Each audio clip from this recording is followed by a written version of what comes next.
Okay, we've now been joined by Texas head coach Karen Aston with Ariel Atkins and Amani McGee Stafford.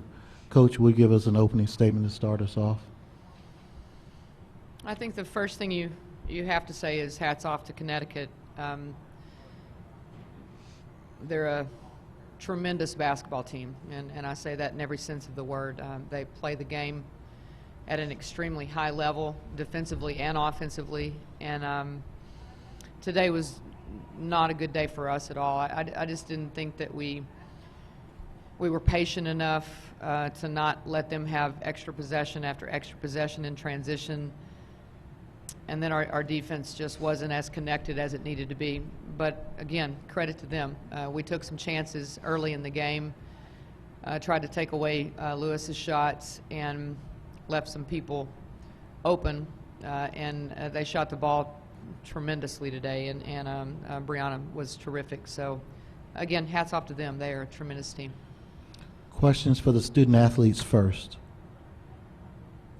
Please raise your hand. We'll get a microphone to you. Up front on my left, our left. Rick Hand to the Aston American Statesman. Imani, two quick questions. One, you left the game, some sort of injury, and two, what more could you guys have done to make a better game? I'm fine, and I didn't have the same post presence I had during the tournament, so that's fault on me. And we didn't play good defense as a team, but Connecticut's a great offensive team. So, Questions for the student athletes. Second row, our right. Azar from MB Magazine. Clearly on your faces, we can definitely see the feeling. How you feel after defeat. Can you explain for maybe young ladies out there that may not understand how it feels to lose on this level when you're so close to the end?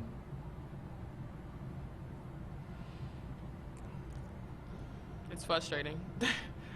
I mean, Coach told us before we came out here that we had a week left. Win or lose, we got a week left. So to be that close is really frustrating. Like every play, every time you didn't do what you could have done, what you were supposed to do, is going to keep replaying until like October. So it's just frustrating. Questions, third row on our left. Ariel, can you talk a little bit, I mean, UConn comes as no surprise to anybody, but what is it like out there facing that kind of offense today where it seemed like from every corner, everywhere you turned, either a three was going in or something? What's the frustration like facing that kind of offensive firepower? It did get frustrating at one point in time, but you have to realize that they're basketball players just like we're basketball players, and we have to stand together and stick together. But like you said, they were hitting on all cylinders today, 1 through 5. So. Front row, our left again. For both players, you guys have played a lot of good teams this year, Baylor, Stanford, A&M, you name it. How does UConn rank? Or if they play like this, do you see them losing? I can't predict their future, but they're currently #1 in the country, so. They're a very good basketball team. Playing against them, you can tell. We talked about it. They have a winning culture. They're very well coached. They have a very good team, very good players. They're just playing at a high level right now. Any more questions for the student athletes? Front row, our right. Doug Feinberg, the AP. Amani, does this leave you guys hungry for next year, getting back to this point? I mean, it's the first time Texas has been to the Sweet 16 in 11 years, so the future's bright for you guys. A lot of people back and such. I mean, does it leave you hungry to make it back here and advance next year further? Very much so. Coach used the word inspiring. Like, we just played the best team in the country. That's been the best team for the last 2-3 years. So we see what we need to work on. We do have everyone coming back. And we learned a lot. I mean, we've gotten better every season. First year, we didn't make the tournament. Last year, we made it to the first round. So we just got to keep building from this and make sure we can get better every year.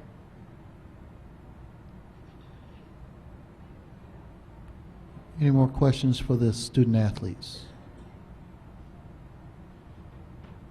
If not, We'll dismiss them and continue with questions for Coach Aston.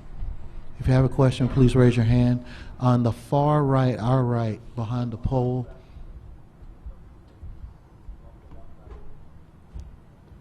Luke Cyphers from ESPNW.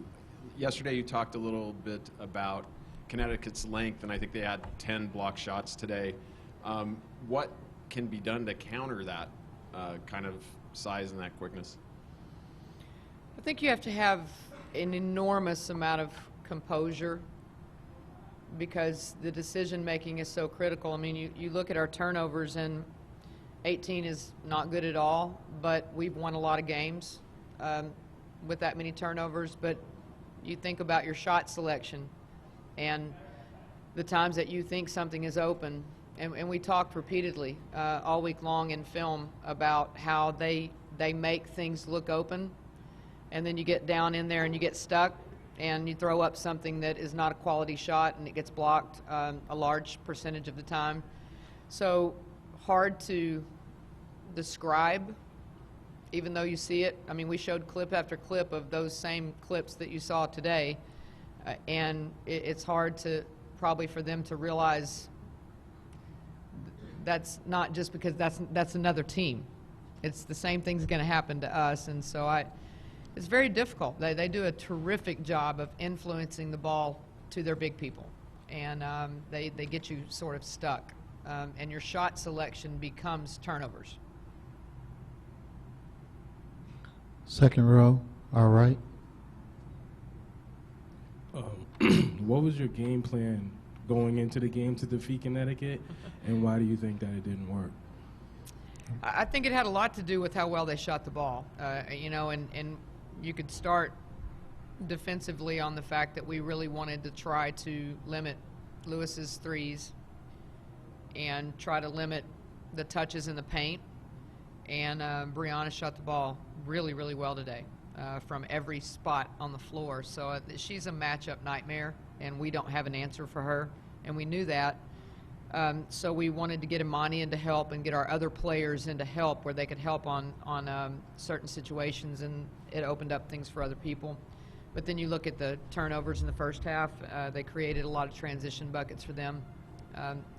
I think the biggest thing that is overlooked because they're so good offensively, and I think I said this yesterday, is the fact that they're very hard to score on. And unless a team is going to be capable of putting up points consecutively, they're going to have a hard time beating them because they're going to score. They're going to score, period. So the bigger problem is scoring against them. We're going to go front row, our right, Doug. Hey, Coach. You said yesterday you weren't sure how your team was going to do against them, having not seen them before. I mean, how tough is it? You can watch them on film all you want, but actually seeing them playing against them, is it that much more difficult seeing them live and playing them live than you can simulate on film or in practice even? I think playing that sort of length is something that, even though we practice against guys, it is hard to simulate in a short period of time, which we had a fairly quick turnaround. So that was difficult, and just the decision making is so critical against them, because if you take a bad shot, it leads into an easy bucket for them, and they can just score in bunches. So they get to your psyche pretty quick. Front row, our left, Jim. Jim Fuller, New Haven Register. At halftime, you had 12 offensive rebounds and 8 second chance points. Is that an area that you were hoping to be a little bit more productive, take advantage of those offensive rebounds? Yeah, I thought we would be. Obviously, I thought we would be a little more productive in the paint, and I know that our players are disappointed, and I think that clearly they made a decision for us not to be effective in the paint, and they were really good. They pushed us out all day long, and Imani, I know, is disappointed, but Imani put a lot of effort into getting us to this place that we're at today, and this was a lesson learned for her. I do think that she will take this and grow even more.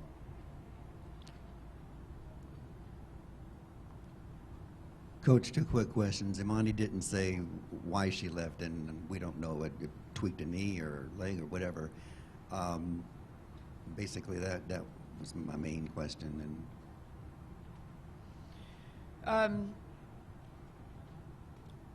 Imani struggled today being effective. And I thought that we needed to go with maybe some people that had a little bit more, I want to say gas in their tank. Imani, again, put a lot of effort into our 2 games in California. It was a quick turnaround for us, and I do think that she had a little tweak and a little fatigue going. And I decided to go with a fresh body in Sarah Haddis, who I thought gave us really good minutes. And, you know, at that point, you do want to give some players some experience in this venue. There's nothing wrong with Imani. She's fine.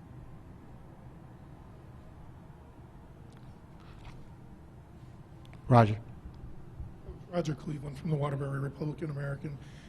It's easy to tell how good Brianna Stewart is when she's playing like this, but Mariah Jefferson, can you just talk about the impact she has on games? Well, I think she probably is the biggest factor for them right now, because I think early in the year, even probably in their you could look at their loss to Stanford, I think she was not as effective, and there were times that I think, you know, when people pick their poison, she was the one they were picking not to guard and to drop off of, and she's gotten so much better at, I mean, she's shooting 50%, I think.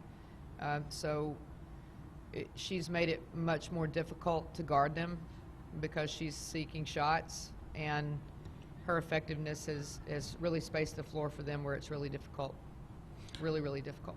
Our last question is going to come from Doug up front. Coach, obviously it's disappointing today, but just put a little wrap on the season. I mean, you guys got back here for the first time. Same thing as Imani. I mean, first time in 11 years and going the right direction. Everyone's back. Minus Nneka. I mean, just talk about the year as a whole. Well, it's hard. I mean, you know, it was hard to talk to them in there because they, you know, they're disappointed, and so it's hard to think that you did, when you get beat like that, to think that you did anything positive. But I want them to be able to reflect back on the fact that there was a lot of adversity that they went through. I think there was a period of time, even when you make the tournament, I still think you have to evaluate your team and say, okay, is this team ready for the year to be over, or do they want to keep playing? And they made it clear that they wanted to keep playing this year as a unit, and I'm really, really proud of where they are. I think everybody that plays in this game, you know, in the Sweet 16 and plays a team like Connecticut is looking at measuring sticks, and obviously we know we didn't measure today. So we have to go back and evaluate where we have to get better, but this was an experience that I think they have to understand how to get to the next one. I don't think you go from A to Z very quickly.